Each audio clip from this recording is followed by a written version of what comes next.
What's up, man? It's your boy Willie Lynch Jr, the traveling black vegan. Only ye day. Look, man, I told y'all, man, this is finna be the greatest podcast in human history.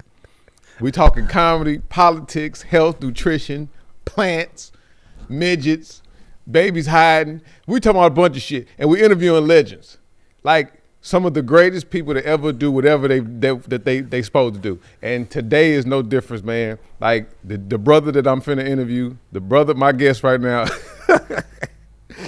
Hey, some people argue that this is the funniest man doing stand-up comedy right now. And it is an argument. The same way you could debate whether LeBron James is the greatest, the same way you could debate, you know what I'm saying, Michael Jordan, whatever. There is an argument. The brother that I got right here is a legend. This is my OG from Detroit, man. You've seen him on every comedy show on TV, and he touring right now, man. Y'all show some love, man. Y'all clap it up for this ignorant ass Negro right here scratching his ass. Clap it up for Tony Robbins, y'all. Give it up for Tony Robbins, baby. What time is it? Willie Lynch. What's up, baby? I ain't never see you say the junior part. I never heard you say that before. I always say Willie Lynch Jr. I always say that? Yeah, y'all call me Willie Lynch. Even when you did the drop for me last year, you said Willie Lynch with the herbs. Yeah, I never said the junior part. If you remember back in the day, when you first met me, I used to bounce. I used to say, my name is Willie Lynch Jr., and you got to bounce when you say the junior. Like, yeah, that was my thing. Give me an example. No. But that, give me an example, man. Willie Lynch Jr. You got to bounce when you say that. That was, I used to always, that was my, like, even after every one of my punchlines. I just do that. I say when we say Tony Roberts, you gotta roll down like that. You got to Tony Roberts. No, you didn't. I just say that, so I know where you got it from. Junior Roberts. But what's up, man? What up with you, man? Man, look, I'm out here. Tell you what's up. Not the air conditioner. Tell you what's not up. This shit feel like I feel like I'm on trial. You know, it's always the heat is always saying it's hotter when you're in court. I don't know if you've been in court before. You've been in twice. I ain't never done shit though. Yeah, I've been there. Okay, well, if you go get a ticket, it's hot. If you just go try to fight a ticket, it's hot in there. So that's why I feel here. Feeling good, man. Heard about your podcast. I wait for you to for me to get on. Now you lying, bro. I text you the other day. You told me I was gonna be first. You said I was gonna be the first one. Other comics been telling me. I did Willie Lynch's. I said Willie Lynch who? Willie Lynch Jr. Willie Lynch Jr. It's another. I'm here though. Let's do it. Shoot, yeah, man. Well, again, first of all, thanks for coming through, man. And I had a list of stuff to do. I don't know how you made it. Damn, where that list at? I had other stuff to do.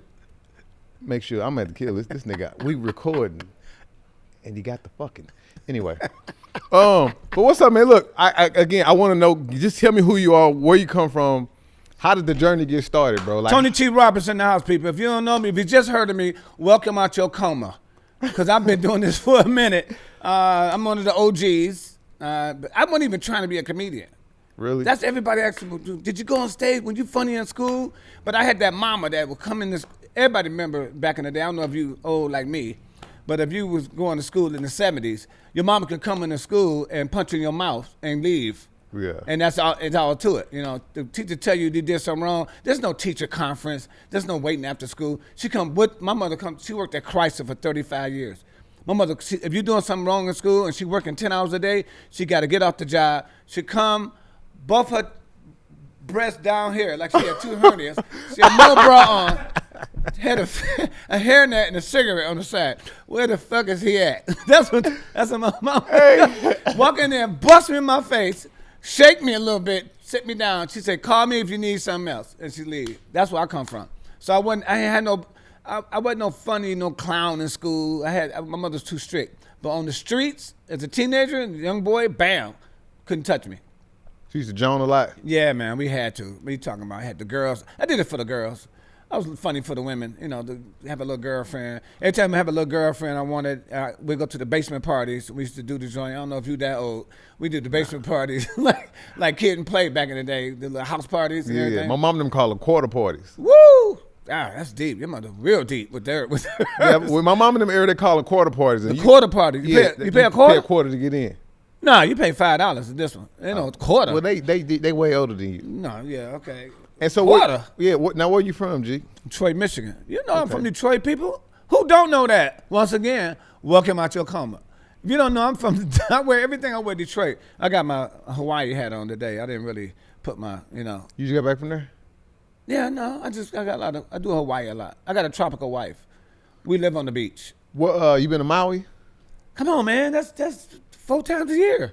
I went a couple years ago. I was out there with Tiffany Haddish, man. Maui was nice, but it was cold. It was like chilly. You went there with Tiffany Haddish? Nah, she was out there when I was like my frat brother opened like a wellness wellness center. Like they sell like smoothies and shit. So I went out there for the grand opening and give them some product. It's big out there. Yeah. Yeah, like what you're doing with the herbs, that's big over there in the island, man.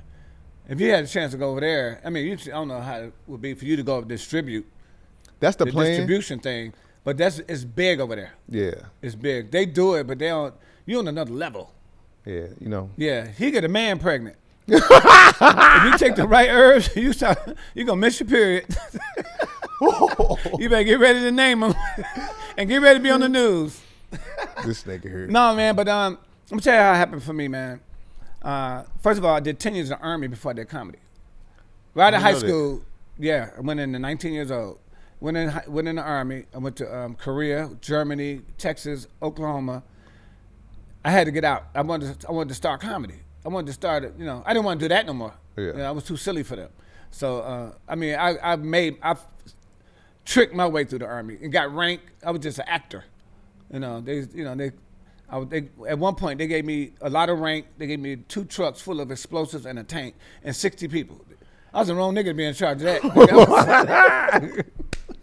Boom! What the fuck happened over there, Robert? I'd be safer to be with the enemy because I was terrible, dude. Man. But I got out, and so I was doing different jobs. I had about 7 jobs back to back, and I fucked them all up. I went there. One time I was working at Burger King, and my sister was the manager, and we was in a rush. And I'm doing the burgers and the fish and all that, and I dropped the patty and wiped it off and put it back. And somebody seen it. Look, somebody gonna come in the office and let me go. I'm like, man, you don't have time to get another burger. Everything gonna be backed up, and everybody, I ain't drop it in the mud. Okay, you look at me like you're on his side. Hey, this nigga. But this back in the day. People was eating dirt anyway. Look, the crazy thing you said, because this made me think of something real quick. You got fired. That was Burger King, right? Burger King. Now, you won't believe where I got fired from, bro. I was working at a plantation, Bell Mead Plantation, outside of Nashville. No bullshit, I got fired August the 8th. You black. How you get fired? That's what my mama said. Because, look, she was mad at me, bro, because, number one, she found out I was working at a plantation. Right. Number 2, I was in a fraternity, and I had 3 brands on me, 3 Ks. So she said, I didn't work my whole life to get this nigga. KKK? Yes. To keep him off the plantation. Then he gets on one and he's branded, and then the nigga get fired. She said, a slave ain't never got fired. You either die or get killed, nigga. How the fuck? Or you run away. And But, so Burger King, you got fired from Burger King. So go keep going, my bad. My sister gave me a job at the nursing home. She's a RN. One of my sisters. She's an RN. She gave me a job. I had 6 patients. I had to do the changing their diaper, wake them up, fix them up, put them in the wheelchair, dress them in the morning. I had the night shift, right? So I told my sister, I don't want to do this no more. You got to be a special person to work in a nursing home. To really have a heart. You got to have that kind of heart that you can take care of other people's grandparents. And your sinuses got to be fucked up, because my mama was in one of them. Man, as soon as you walk in, nigga. I got used to it fast. I got the first check. It was cool. I'm like, I can do this, So I told her, give me the backdoor exam. I wanted to do what them girls doing. I want to do vital signs and give meds. I don't want to do no more diaper thing. So she gave me the backdoor exam. Give me the hookup. I'm from Detroit. Everybody get the hookup. I passed. Boom. I didn't do nothing. Man, I had me and 2 girls working midnights, and I swear to God, that was the best time of my life. We was giving out meds. The thing about it is, we'll give them a med and take one too, just to see. We'll say, here, Mr. Johnson, here go one for you, one for me, and one for her. But we never knew the side effects. This nigga taking Lipitor in his 20s. Either we laying asleep on the bed next to the old people, or we running up and down the hall, or me and one girl just kissing. It make you horny or sleepy. And my sister kept saying, you going to jail. I'm telling you. So open mic night, a friend of mine took me to a bar, Mark Willie's Comedy Club in Michigan, the Royal Oak, Michigan. We just having some drinks. And they said, who want to get on stage, get 3 minutes of fame, get your first shot, blah, blah, blah. He was pushing me to go on stage. I'm not going on. I was shy. I was never a public person. In the neighborhood, I'm that guy. I got all the attention. On stage, you can hang it up. That ain't me. Never was.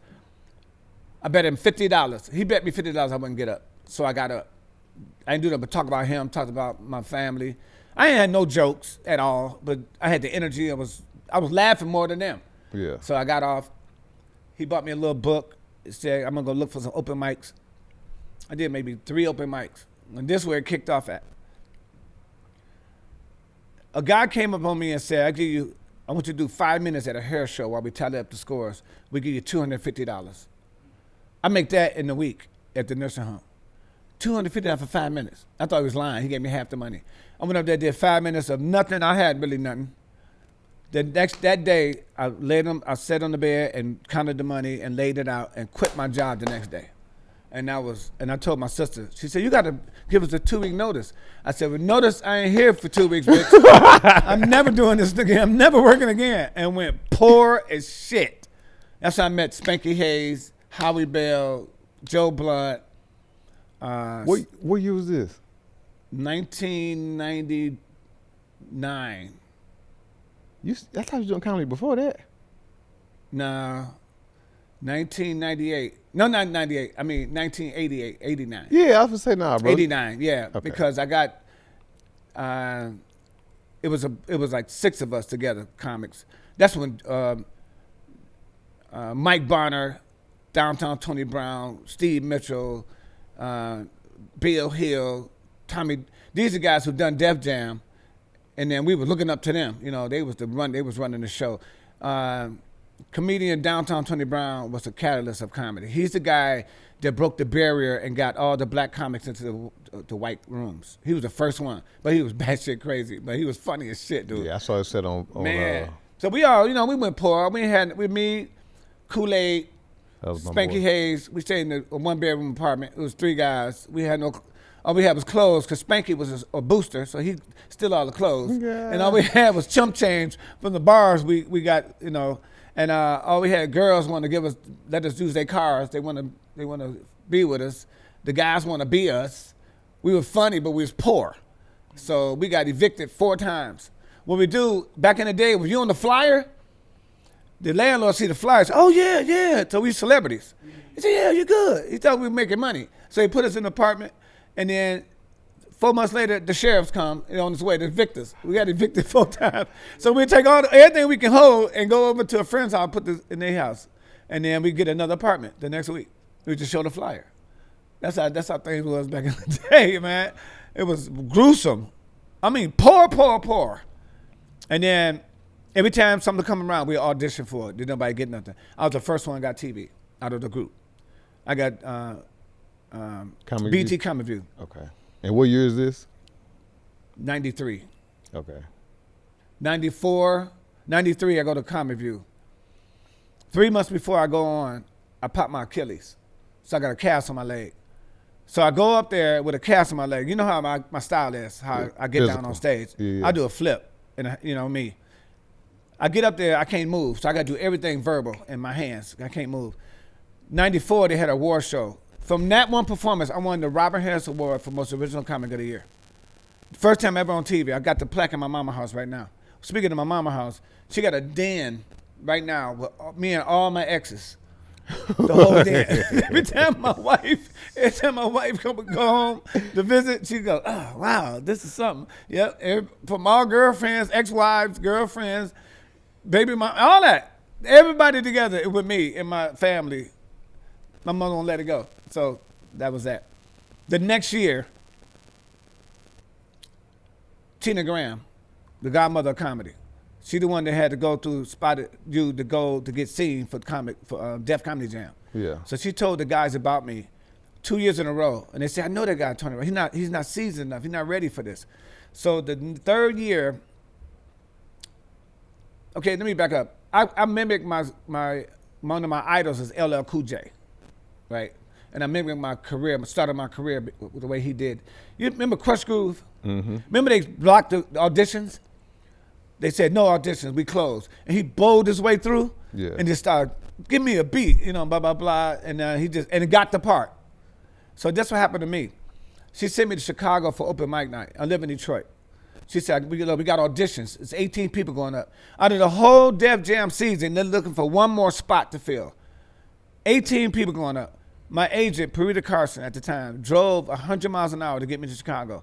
We got there just in time. There was 2 more guys left. Bob Sumner, the one who's doing audition, he's still playing Def Jam to this day. He said, no, we already seen, we have 2 more people. We had a long night. We ain't got time for this. She said, no, he just came from Chicago. Just look at him. He said, no. And then, so I went over there. I just, I'm like, F him, blah, blah, blah. And then she just kept talking to him. So then he came to me and said, yo, I give you 7 minutes. Because we got 2 more people. You last. This is how he's talking to me. I give you 7 minutes. Whatever. And he said, whatever, like twice. I'm like, what kind of, yeah, ain't no pressure. Nigga, I wish I did cocaine then. I swear to God. This true story. I get up there, 7 minutes I had. I didn't let him breathe, 7 minutes. I remember that set. Gave me the show. He gave me the spot that night. And then I went on Def Jam.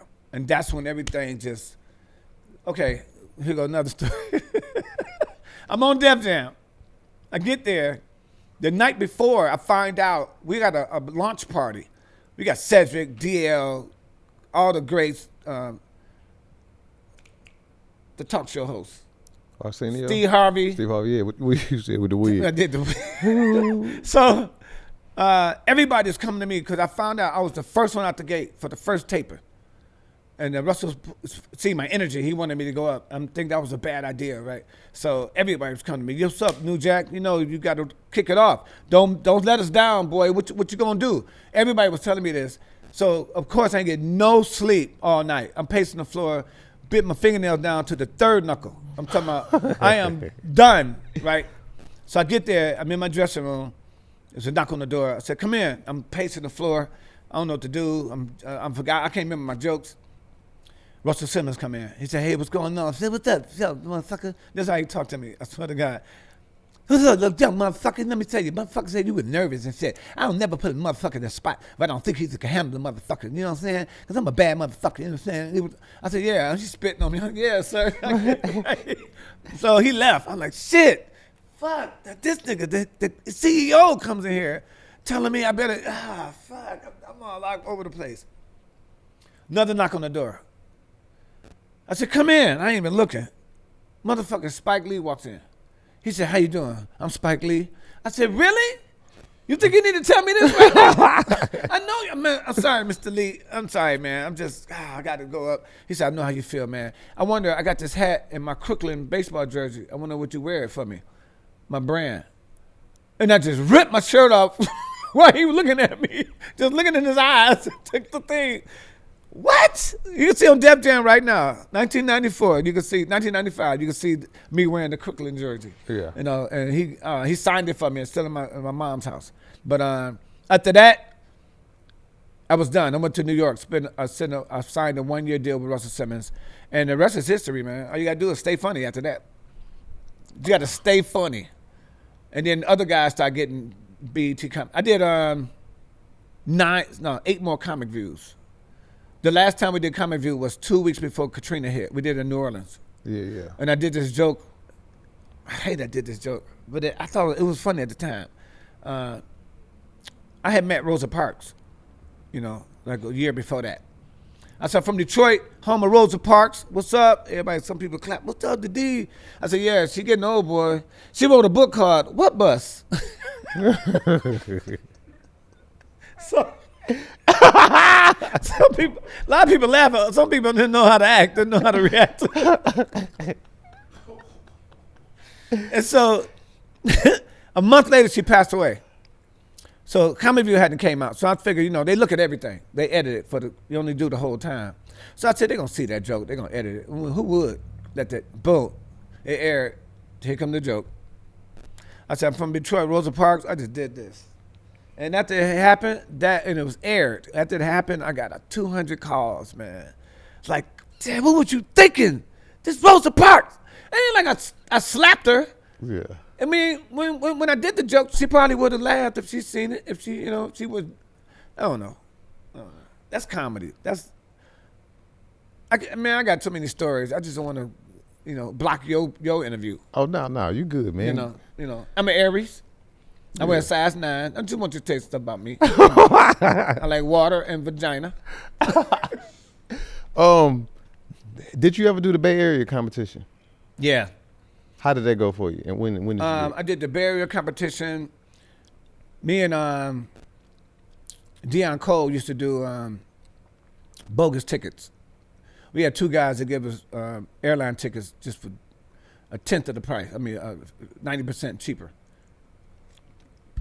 So we had one time we went there to the Bay Area together, and we got kicked off the plane. The sheriffs came and got us off the plane. And so we get these tickets from, and we just looked, we just stared at it, and then all of a sudden, Deion said, "From a barbershop." I said, "Yep, from a barbershop." He said, "What you talking about?" So we told him we was gonna fly. We looking for discount tickets. We was picking airlines, and the guy said, "Hey, I got a guy. He works for the airline. He get you good tickets." And the price we couldn't refuse, so we never met the guy before. We was just run. And the one guy said, who tickets he stole, he was there with the sheriff. He said, "I don't know those guys. Just put them in jail." So they didn't, because we really didn't steal them. Our story stuck with them. So they kicked us off. We was banned from that airline for 6 months. So we went to another airport in Chicago, to Midway, and we called the guy. He said, "By the time you get there, I had the other tickets ready." So we got there. So I did the show, the competition.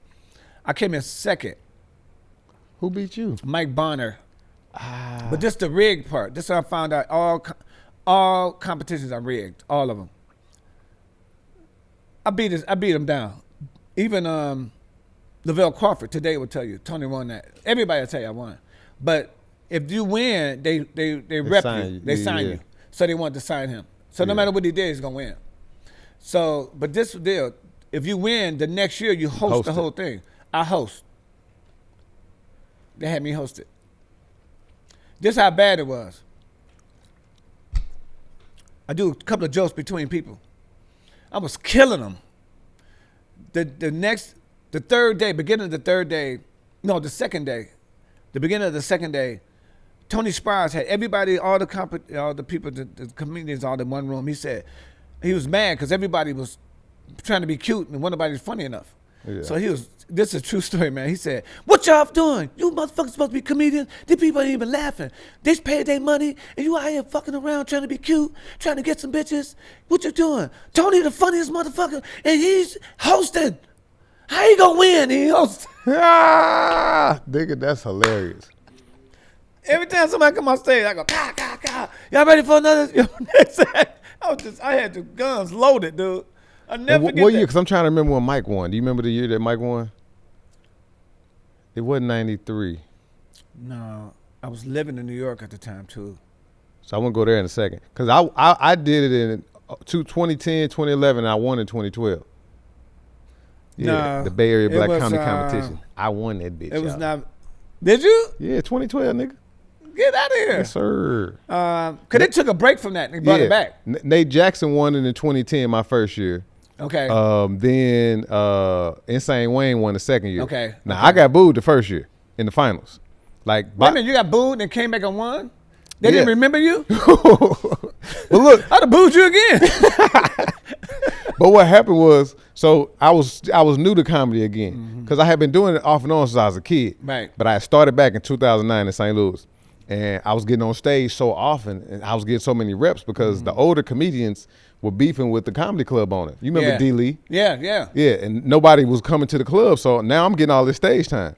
Oh. And I had been doing it off and on since I was a kid, and by this time I'm like 27. I had just finished college. Right. So I say, bro, I'm really funny. I said, once I figure this shit out, it's over with. Right. And I was getting on stage so much. I was getting on stage like 7-8 times a week. You went to the gym. You went to the gym. And so that's February, I signed up for the Bay Area and I got picked. Right. And when I got there, I made it to the finals. Right. And that's when Bob Sumner called me and was like, "Hey man, I heard you the favorite to win the competition." Oh. And I was a baby, and I'm trying to be modest, even though I'm a cocky ass nigga. Right. I'm like, nah, Marcus Combs probably gonna win it. Rest in peace to Marcus. Yeah, I do. That was my dude, man. Yeah, the last post that he put up was me on the fly. He's supposed to come to St. Louis, did the show. That's dope. That's dope. Then he passed. But anyway, I was like, nah, he's his favorite. It's like, nah, they said you gonna win it. And so the comedy club here in St. Louis closed in March. Right. So now I ain't getting up on a regular basis. Right. So then we go back in April for the finals. I feel like I probably was rusty, and then I was nervous, and then I was so new. Like as cocky as I was, Right. you could see my the fact I was new at that time because Don D.C. Curry was hosting, and right before he brings me up, he does a bit about Tiger Woods, and that was one of my stronger bits. And he didn't do my joke, but I was so nervous. I said, man, they didn't heard something. Yeah. And I didn't know what to No, do. if it's on the topic, they're gonna feel like if you go after that, it's like you taking this guy's joke. Yeah. You gotta get rid of that subject. But see, I'm seasoned now. I would have known how to handle it, but I didn't. And so then I was talking real fast, and I started getting booed while I'm on stage. But I kept going. Right. And I ended up doing very well at the end. But Nate Jackson's set was so tight. Now, and then Henry Coleman, to be honest with you, Henry Coleman should have won in my opinion. But what happened, Henry, like me, was a cocky nigga. Henry, after he finished his set, he said, give me my motherfucking check. And he dropped the mic. No, you ain't winning. And he walked off. You ain't winning. And I'm talking about Henry was bah. I know, man, but people hate that arrogance. And then see, Marcus was killing. But Yeah, Marcus did the bit about the dog with the voice box. And they said when he got to that joke, the crowd couldn't really hear him. So the laughter went down. And Nate's set was flawless. That's for a comedy club. Yeah. That wasn't for like a theater. Yeah. And so Nate ended up winning because Nate was funny as hell too, and his set was flawless. It was very sharp and tight, you know. But when I got off stage, I texted my manager. I said, "You think I can win?" He's like, "Fuck no." I said, "God damn." And but I went back the next year, and I competed. That's a dream killer. Boy, because he was being honest with me. Because I was like, "Man, you think I still got a chance?"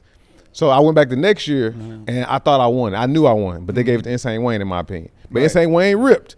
But everything that they asked for, I did it. My set was tight, my appearance, my originality. But they gave it to Wayne. He had a bunch of people from Stockton Let me there. pause that. I don't like competitions with a wheelchair dude where you got some kind of disability and you play off that. Yeah. I don't think you should be in the same competition. You should be in disability competition. I mean, I'm just saying, not against, because you just talking about, what if I go up there and talk about nothing but your wheelchair shit? Yeah. I don't know. I just think they got this advantage. I like that they can say it.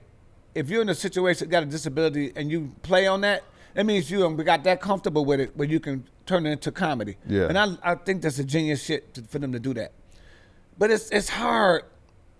I was in a competition with Willie and Woody, and he had the dummy. Yeah. And he's talking, and the dummy talking, and I'm in the curtain, right? And everybody, they don't have a dummy. We nervous as shit because he's killing them, right? And I remember looking in the curtain, and then they said, "Tone, how you doing?" I said, "The dummy is killing him." And the nigga on his leg ain't doing bad either. I was so upset. The nigga won. For real. What competition was this? I forgot. The Miller? Huh? Was it the Miller like in Chicago? Nah, I Or never been to Budweiser? Miller. But see, Insane Wayne, he was funny as a motherfucker. Yeah, funny as But shit. I felt that everything I did was on point. Right. So I went back the next year, and I was like, you know what? Like, my gal almost left me. Did you even? I was a finalist. You was a finalist. Every year. But didn't they do first, second, and third? Yeah. Did you come in even third? I probably was like, I think I was second runner-up that year. Okay. But I was so hurt because I did everything I needed to. Okay. But then that last year, I had got so much better because I moved to Chicago. Right. And I was over in Chicago the second year too. Right. But I was getting on stage a lot, and I just knew I was funnier than them, and I knew I was so original. That's how you do. You did your homework when you go to Chicago, New York, Detroit, something like. But there's some funny people, but the competition was stronger. Yeah. You go there, you be around some sharp knives. You go The there, learn how difference, to see, use like it. in St. Louis, and we trying to change it, but a lot of the comics here, either they crazy or they just Yeah. they crazy. Yeah. And instead of coming together and working and making sure we got room so where we Right. can practice, Right. where the local comics can pay bills from this, Yeah, right. and then the people from out of town can come do a run. Like nobody's really trying to do that. And so when I moved to Chicago, because the comedy club here in St. Louis closed, and I started getting depressed. I'm like, bro, I've fallen in love with this shit for real. Yeah. And- Yeah. And I moved to You get Chicago. pissed. I never heard depressed before. Because it was like we went from performing in a comedy club with people in it to now you doing bar and grills when people ain't paying you no attention. And I got spoiled immediately. Right, I can and see so I go to Chicago and you got jokes and notes. Like that was my prime reason for going. So from Wednesday through Sunday, it was something going on. Then this is a bigger stage, a bigger market. And the way Mary had created that, Yeah. that atmosphere. She was the Russell Simmons of the Midwest. Yeah. She was. That's God. She let me headline and only see me perform one time in Chicago, in Detroit, and let me headline her club. She said, "I believe you can do it." I said, "I never did that much time before." She said, "I think you can do it. Just come in, just don't worry about that. Think about let that problem come first. But when you're in front of the people, it'll come to you." And she paid me and let me headline. And that's why I met George Wilborn. He was hosting, and he told them this is first time headlining this club. He company. Was that all jokes aside? All jokes aside. Oh yeah. All So jokes that was before aside. Jokes and Notes. That was before Jokes and Notes. So the crazy thing about Mary is when she saw me at the Bay Area. I think she was one of the people, I don't know if she's a judge or whatever the first year. Yeah. And she told somebody that I reminded her of Bernie Mac. And that was because I used to wear glasses and my style at the time. Yeah, I think that too. I can see a young Bernie Mac like that. Yeah. And then, so when I moved to Chicago, because my gal was up here at the time. Your gal? Yeah. Country as hell. My gal. But so I moved up there. My gal was up there. I moved to Chicago, and then I was like, "Hey, Mary, my name is Willie Lynch Jr. I was wondering if I can do a guest spot." She said, "I think I know you from somewhere." She's like, "You do the Bay Area?" I said, "Yes, ma'am." And that was the year that I just made it to the finals. Right. And she let me, I think I did a guest spot, and she saw me, and I murdered. And That's then dope. she was like, "I'm going to book you." So she let me, she's like, "Oh, you a feature or headliner?" Now, Did you do 5 minutes? Yeah. If you can, And do, so- you can kill in 5 minutes. You're a comic. So she let me, I was finna feature, then she said, "No, I'm going to have you co-headline." So it's me and Buff Bay. And Yeah. I was doing 30 apiece. Yeah. So the first night she wasn't there. The second night she said, "I heard you did pretty well last night." I said, "Well, I did okay." And by this time I'm really a year out of college. Not a nigga humble. I do okay. Cause I'm cocky in front of other niggas. Shit a minute ago. But to her, I'm trying to play it. Yeah, So I'm you like, nigga, I just smashed. But I'm trying to, so by this time I'm coming out of college. So I'm a history major, study education as well. So I'm writing my set out like a research paper, like and I'm organizing. So I'm doing Right. callbacks, everything. So I was very, very strategic. So I go up and she's there on Saturday. So she heard you. I said, "I did okay." So then she see me that first night and it's packed in there, bro. And I'm murdering. And I'm killing so hard, the DJ accidentally hit the music. And I'm thinking, because I know Mary's Think it's your time. Yeah, she's strict with time. yeah, she's sitting in the VIP right here. So I'm like, "Oh my God." And she's looking at me like she's pleased. But I hear the music. So I'm like, oh, I gotta get out of here. And I got off. Then she followed me outside. She says, your time wasn't up. And she said, "You are a fucking headliner. Willie, you are a headliner." She said, "Has Damon booked you yet?" And That's I was crazy. like, "No." So she was the first person to tell me I was a headliner. Right. You know what I mean? And I believe it was not just because I was strong, but she saw If you 30. didn't know, if y'all don't know who Mary Lindsay is, like I said, she's the Russell Simmons of the Midwest. All right. When you go to Chicago, you go on a Def Comedy Jam. When you go to her club, and she's strict. She's a soldier. She's a Marine when it comes to that shit. Boy. So she just told you're a headliner. That was like, you could have got her pregnant, and she really that would have been better than that. It's For real. it's crazy. You said she was the first person to get you hit. Like she was I co-headlined then, Uh-huh. but January 2012 she gave me a whole weekend. Yeah, my yeah. first time headlining. Yeah, and the people remember you. Yeah, Yeah. And then I had my own night. Then I became the house MC. You know what I'm Bay saying? Area competition. The second time I did it, I was hosting, right? I met this girl. She was, no lie, dude. Her hair was like this. It was bald. And she was a bodybuilder. She compete. So she had the traps, the muscles, the tight legs, everything. And she said, "Hey, I think you're so funny, and God, you just turned me on." I said, "Really?" So I'm looking at her. She's bald, and she's fucking beautiful. I'm like, "Oh my God, shit." So fast forward, here it is after the show. We in the parking lot in her car going at it. We just kissing her, and we kissing, we have her titties, but I'm rubbing this, and I feel her shoulders and everything, and it feel like I'm kissing LL Cool J. So every now and then I look back at her face and go, "Okay," and and it was making me nervous. Then I was turned on, and I started seeing LL in my head again. I started losing it, so I look at her face again. And I just talk to her and then keep kissing her. So she said, "Tomorrow at lunch, about lunchtime when I get off, I'm gonna get off early. I'm gonna come home and I'm gonna give you what you the real deal." I said, "Oh, cool." So I slept on it. I woke up the next morning, and I remember how tough she, and I got nervous. So I bounced, went to the mall. And then when I came back from the mall that afternoon before the show, the second part of the show, they said, "Hey, yo, man, where you been? This girl was looking for you. Talking about she wanted to fuck you." I said, "Really?" I said, "How she look?" Niggas gave me the comments ain't shit. They gave me every bald head actor they can think of. She's like Vin Rames.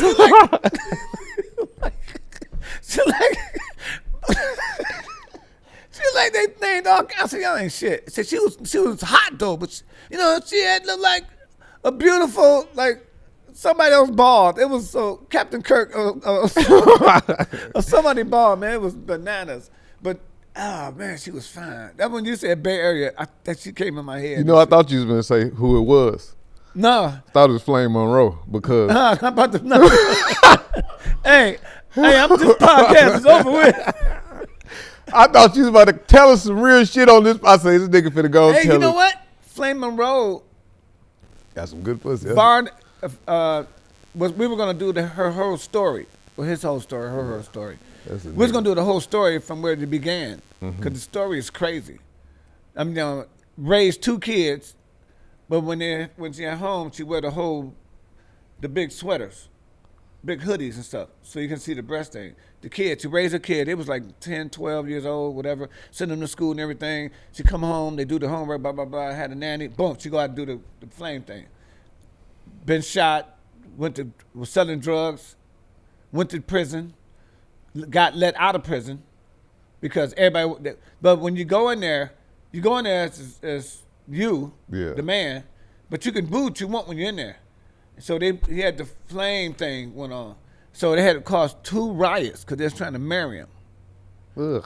No, I'm telling you, man. If you seen Flame and you're in prison, if you seen Flame made up, Flame, you seen Flame Monroe. You seen her in prison? What? That's Beyonce. And I would let him out too. Shit, I ain't burning this whole place down. So yeah, man. And then got to the comedy thing and doing this thing, but going to performing, at the bars, doing the drag thing. But man, I'm telling you, that's a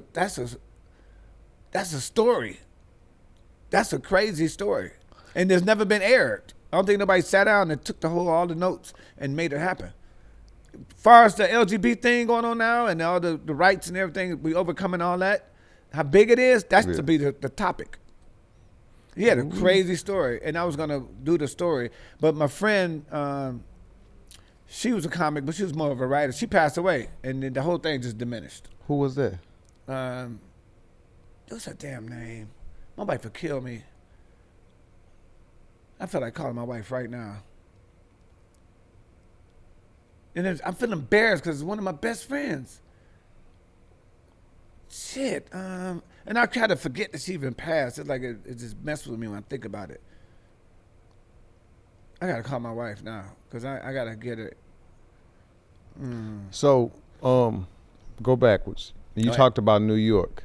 Tell me about New York. What made you move to New York, and what was New York like as a comedian? Well, I wasn't gonna live there, but when I got there, everybody feels New York is the mecca of stand-up.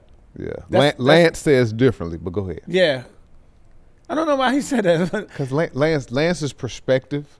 Yeah, he's one of the people, bro, that I can argue with about sports, and I might not agree, but I'm like, what you're saying makes sense. Right. So, but no, Lance is smart as shit. I know. Everything all of his opinions make sense. You might not like it. Sometimes I don't like him because I'm older than him. It's like that when you was that age. When I was your age, it wasn't like that. Bro, we be talking about LeBron, and I'll be like, see, I don't get into basketball with him. He's too scientific with that. But the crazy part, it makes sense. Yeah, it makes sense. So I think New York is.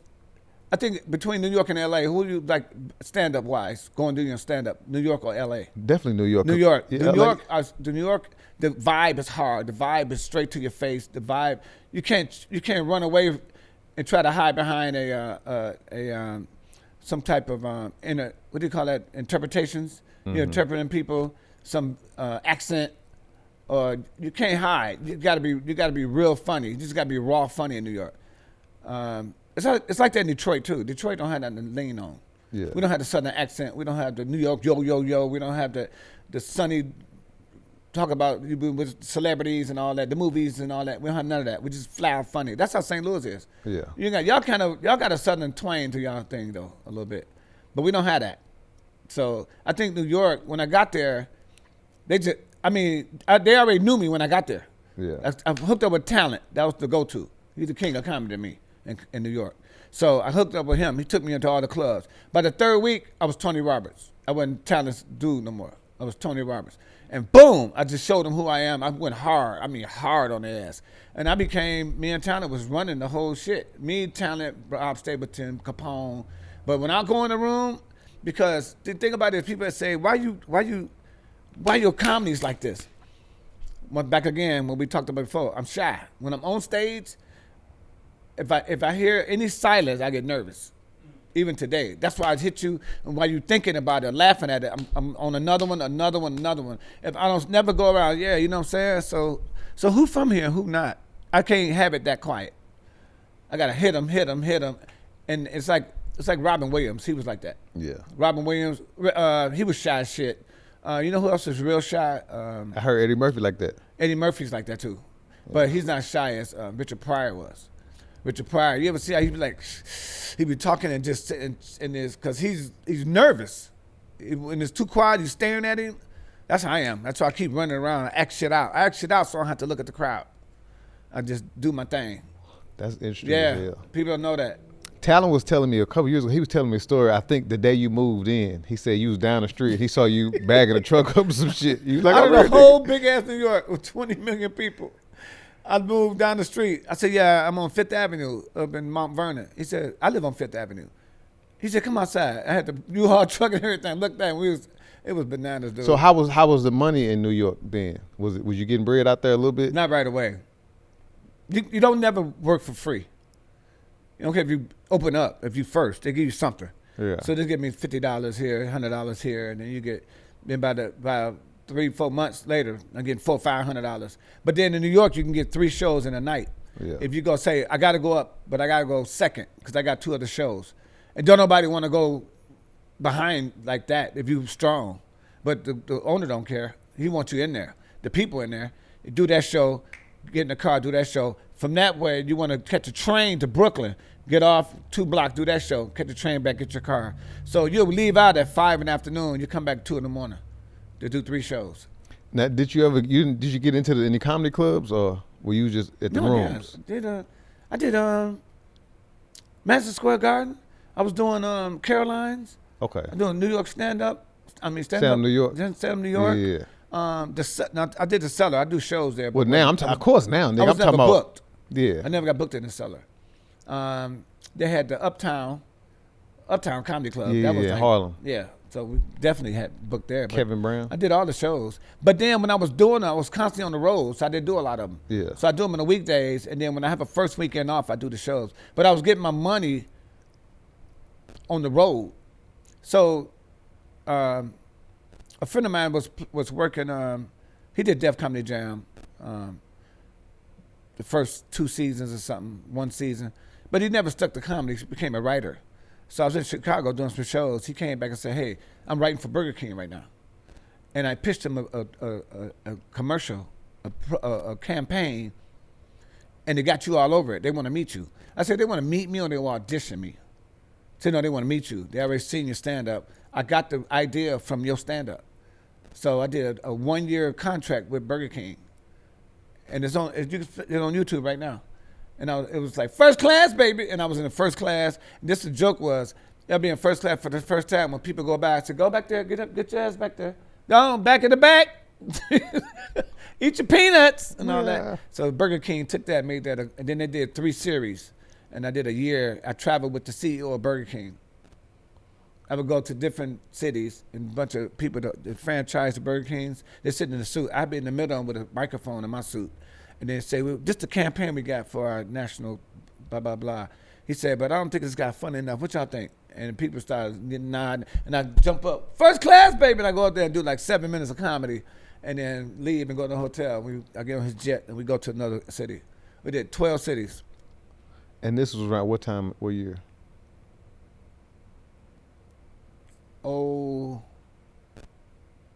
07. Nah, 2001. I remember that. And that's when when did you move to New York? And how long were you there? 95. Oh, I moved out there in 2002. So from 95 to 2002. 2002. I That's moved to LA. Yeah. Yeah. And then you left LA, went up north.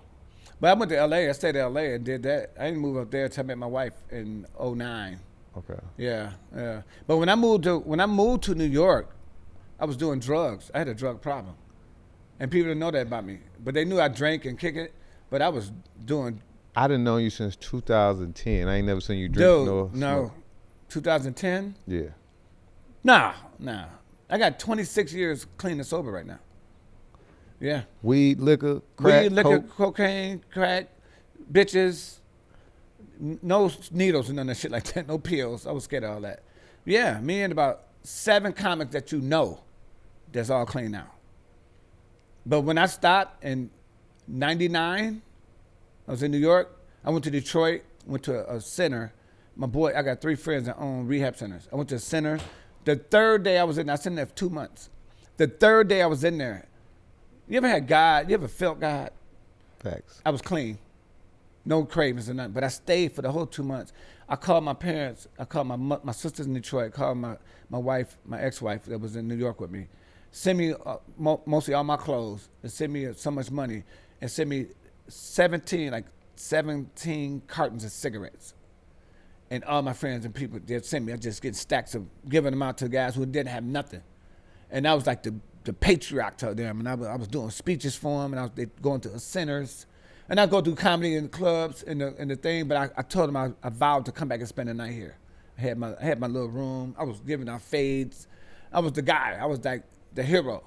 So and my wife kept saying, "Why don't you come on? Just give me a couple of months. I got to do something, you know." I got a $10,000 credit card for $20,000 credit card, and I gave it to her. I said, "Pay the bills for this. I'll be back."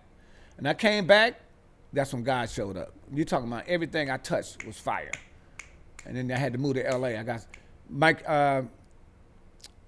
in 2000. I was in New York. No, 2001. Cat Williams, we did a show in Phoenix. He said, come to Phoenix. I'm gonna have my agents come see you. And they signed me that night. So I went home, told my wife, we gotta go to LA. So we packed up and she went to Detroit and I drove to LA, me and another comedian in a U-Haul, all the way to LA and blah, blah, blah. I met them, they signed me, they giving me work. So I brought my wife out and then we lasted for about, she's a writer, a play, NAACP award winner for plays and everything. She's an actress. And then we just kind of drifted away from each other. So then I met my wife in Sacramento. And I fell in love with her instantly. I don't know why. Instantly. My wife was pregnant. Had a 10-year-old boy, 9-year-old boy, 3.5-year-old girl, and a 1-year-old girl pregnant with a son. I met her, married her, adopted all the kids. Now everybody is gone except one more college, getting out of high school. He's 16, about to get out of high school in 2 years. And now she's my road manager. Been my road manager for like 10 years. We've been yeah. And all the women I've ever been with, I've never been in love.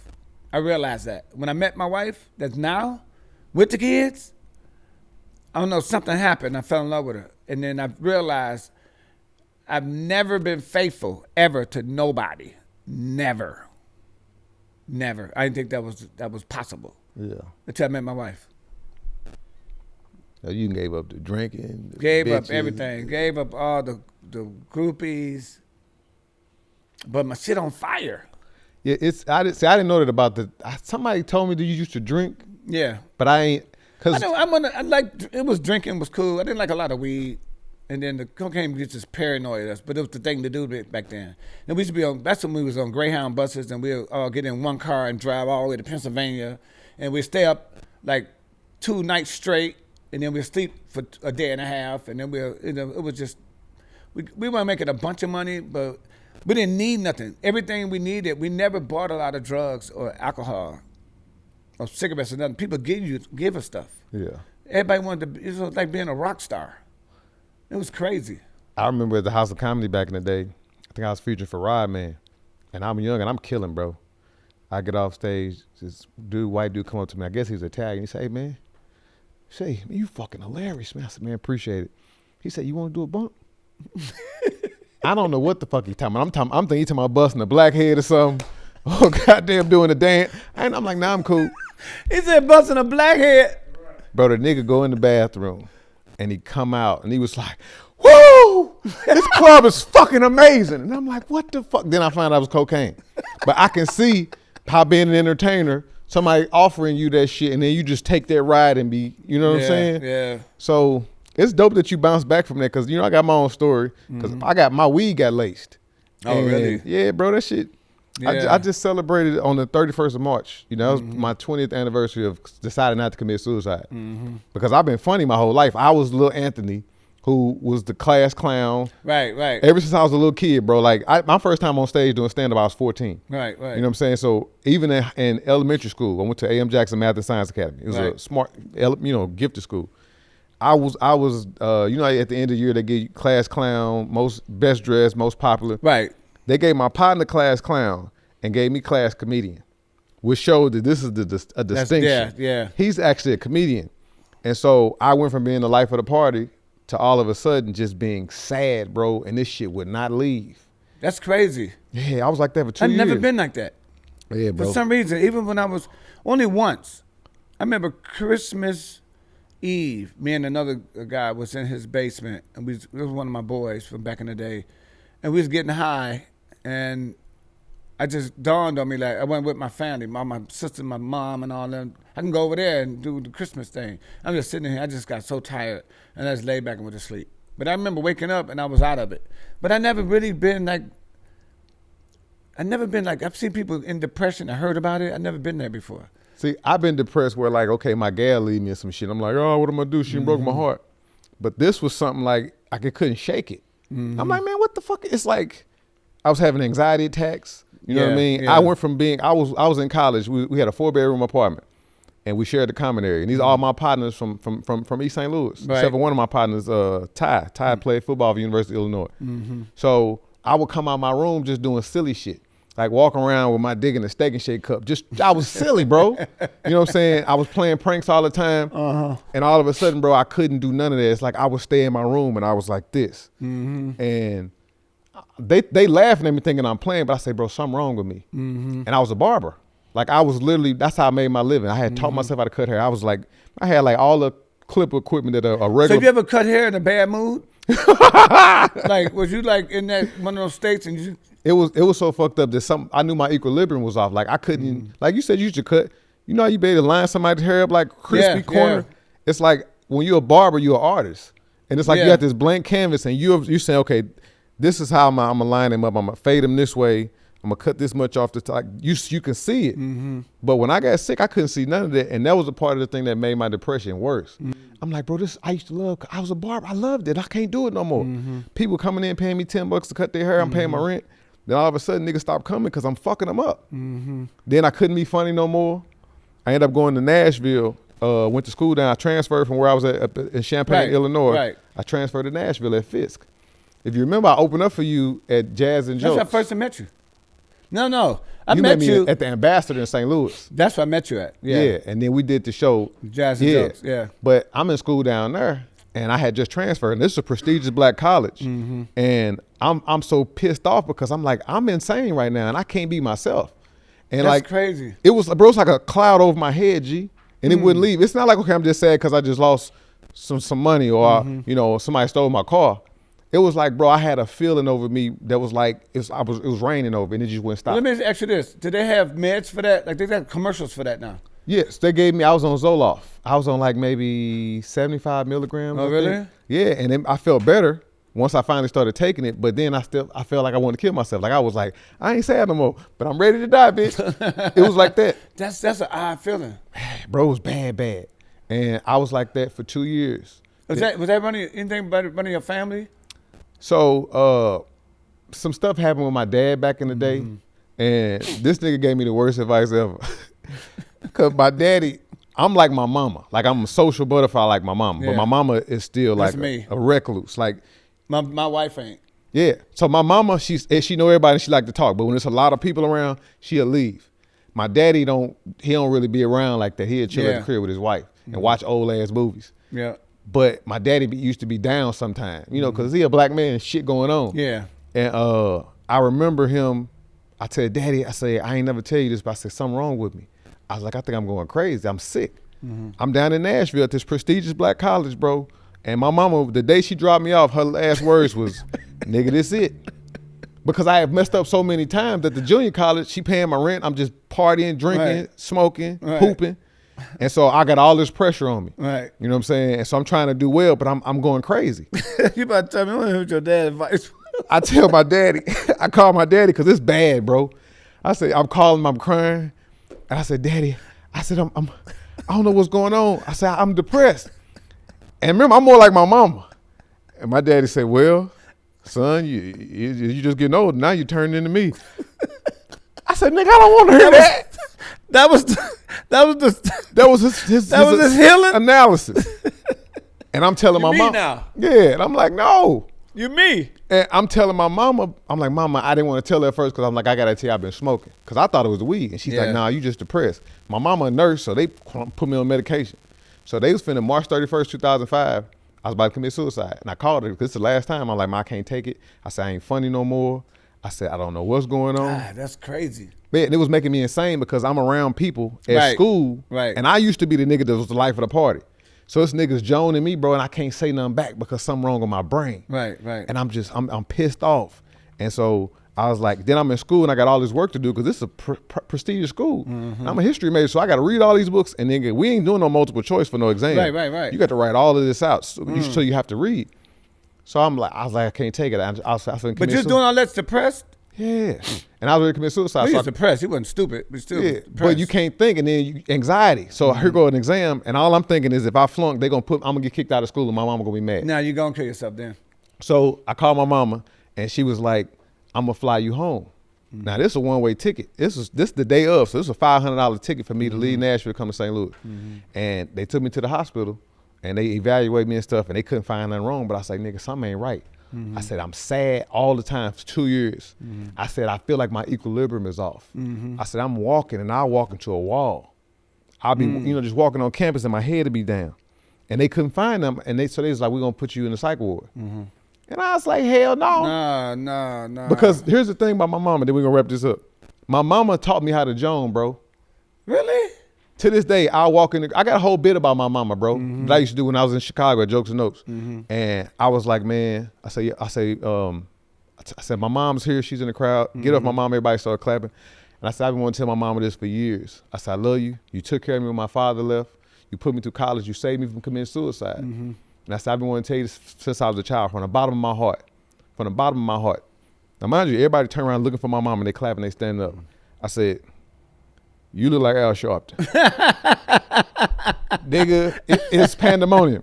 But so that's how our relationship was. I used to Joan her all the time, but she used to Joan me because I was a kid. She talking about how dark I was and how big my nose was. So when I go to school, she's teaching me how to defend myself because people picking on me. And so I knew had I gone to that psych ward, my mother was gonna bring that shit up every time she got mad at me or every time she felt like fucking with me.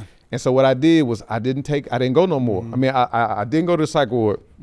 I go back to school. They let me get incompletes in my classes so I don't have that stress on me now. I got time to finish. So I started back taking my medication, and I stopped smoking weed because I was taking weed and smoking weed and doing the medication. And so I said, I'm gonna stop smoking weed, and I'm taking the medication for 30 days. So I did that for 30 days, no weed, and I was feeling better. And then I said, okay, now it's been 30 days, no weed, only medication. Now I'm finna try not to take the medication and see if I can be myself again. And bro, every day without me taking it, I'm literally looking around the corner, like waiting on the depression to come back. Cause it was like an evil ass spirit. Right. And that bitch never came back. That's what I was about to say. You was looking for it. You didn't believe it. It didn't come back. And then remember, people thought I was bipolar when school started back in the next semester because the first week of school, I'm the funniest nigga on campus now. I'm joning nonstop. I'm just on. Right. And they said he manic depressing because he finna be depressed any minute. But I never went back to that depression. Oh, yeah. So that's my story when it comes to that. That's bananas. It was crazy. That's why I talk so much now because I'm like, bro, I couldn't talk at one point in time. Like, all I say, man, my kids know me. Every time something happen, they go, huh, Dad, look at God, huh? I said, look at God. But That's what that happened? is. My homegirl, who I was cool with, this white chick that I went to school with at the in Champaign, at community college in Illinois. She laced my weed. Really? Yeah, I remember like it was yesterday. But it took a while for me to realize that that's what triggered all of that. God damn. She came. I knocked on her door. She opened the door. She said, "Hey, Stoner." That's what she used to call me. She said, "You ready?" She said, "You ready to smoke?" I said, "Hell yeah." She said, "You want to try this?" And it was crushed up and it was red and it was in the aluminum foil. My exact words, I say, "Hell no." I said, "That's some white people shit. You finna have me kikiing like a dog and barking on the table," Right. quoting Bernie Mac from King's County. Yeah. She's like, "Okay." So she had a blunt rolled up, so we just smoking. And I'm high, and I'm airport food high, my nigga. She said, "How you feel?" I said, "I'm high as a motherfucker." She said, "You ain't tripping on it?" I said, "Nah." "Why?" She said, "Cause I put it in there already."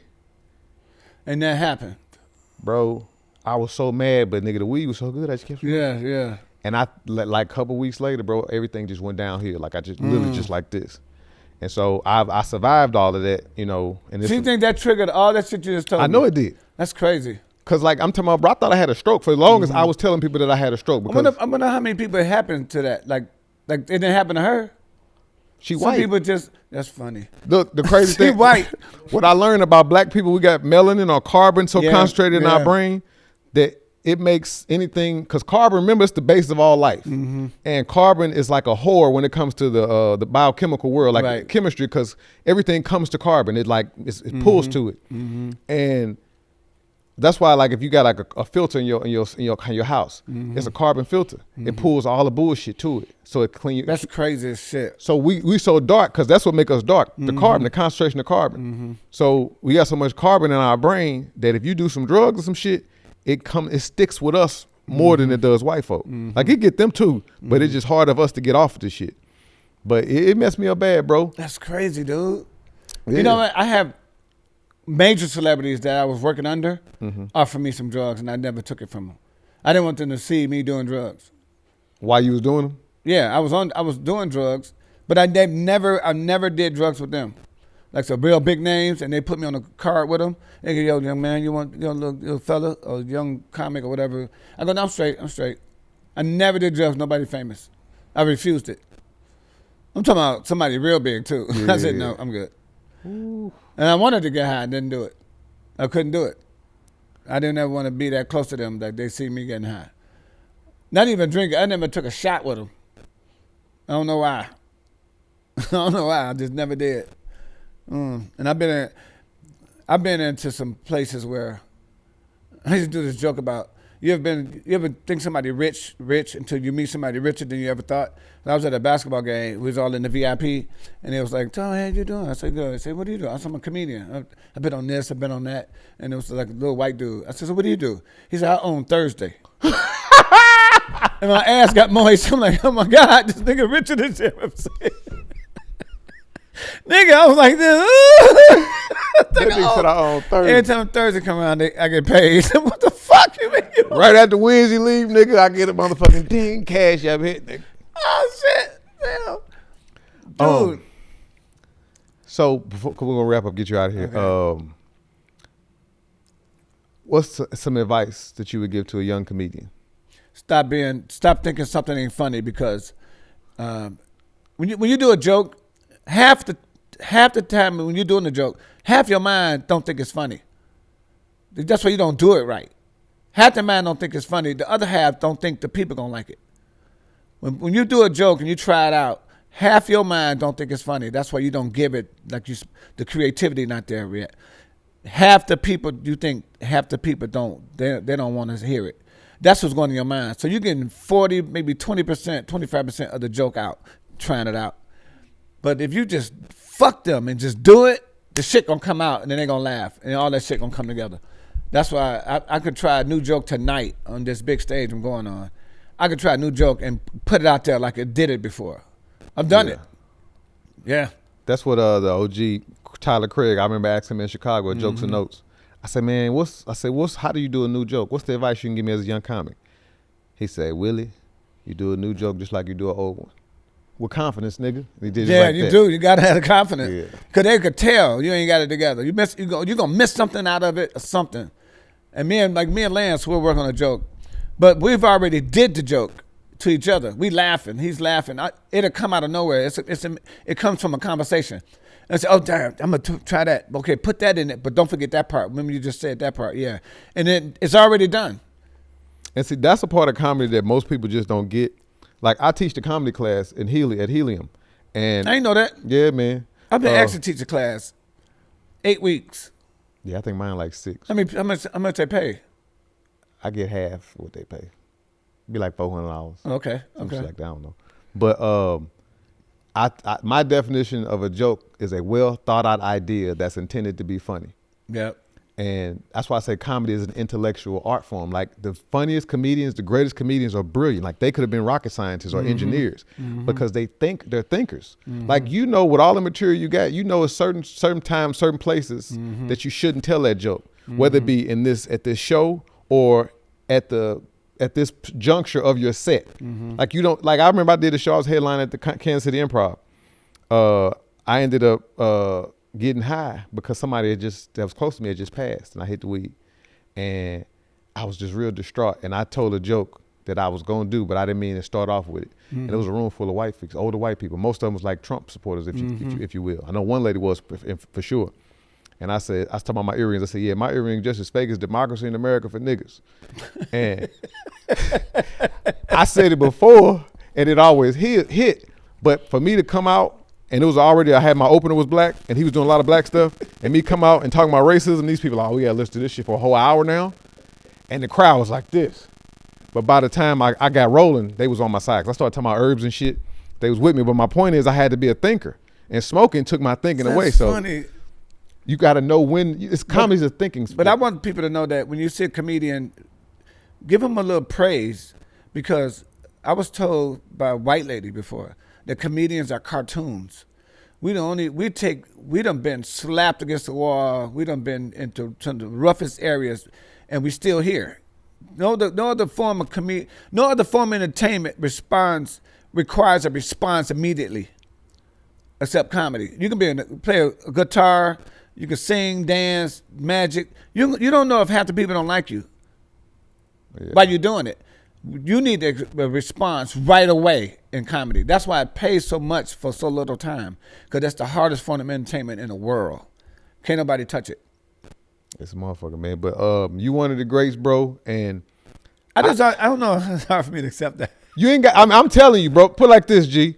Like if we're talking, I've talked to other comedians that are huge. Right.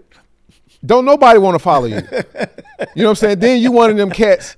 Like, see, I've become since I become an herbalist, right. And he takes my products, by the way. Yeah, I do. Since I become an herbalist, and then after 2020, when I got scared because I thought Trump was finna kill everybody, I got more serious than I usually, because I used to play all the time. Like, yeah, I was Silly Anthony. Right. Like sometimes you won't even know that I'm a comedian because I be so serious. Right. But you ain't never serious, and you're always funny. And to me, it's like you've only gotten better. You was great years ago. Yeah. But to just watch you keep going and keep elevating, and just to hear your story, because I didn't know about the drugs and all of that. My dad was like that. My dad, I follow my dad's footsteps when it comes to life, dealing with stuff, and I ride on God's word. So my daughter was in the bathroom like 4 months ago. Me and my wife she's in our bathroom, was in the room chilling. She said, Dad, you know what? When I get a husband, I'm gonna be just like you. I said, really? That's a compliment. Yeah, because you never. I met the daughter I'm talking about. She was 1 when I met her. She's never, ever, ever, ever, nobody in my family ever seen me rattled. I've never been without an answer. If it ain't the right answer, we gonna find the answer tomorrow. We gonna sleep. My kids ain't never seen me panicked. Never. That's how I live. I don't care what the situation is. It can be worse. And I teach them that. My granddaddy used to say, and we're gonna end on this, from the time of your birth till you enter the hearse, anything happened could have been worse. Look, man, appreciate you, bro. My dude, you one of my favorites, dude, for real. Man, I appreciate that. I'm 90 minutes from going to my show, and I'm doing a podcast. I would never do. I would tell anybody no. I was shocked you even responded. Like, you're my boy, man. Plus, I'm doing some herbs. Well, niggas trying to get their shit together. That's what they do. Whatever. Yeah. I'll go rob a bank for you. Come on, just give me gas, man. My wife. Soon something happened. Oh, forget it. It's over with. I quit. That's my wife. Instantly, dude. Man. But look, man, all the way live with your boy Willie Lynch Jr., man. Tony T. Roberts, follow me at Tony T. Roberts, people. Go. One of the ghosts, bro. We out. 2 fingers. No Prince. It was 67 minutes. Yeah.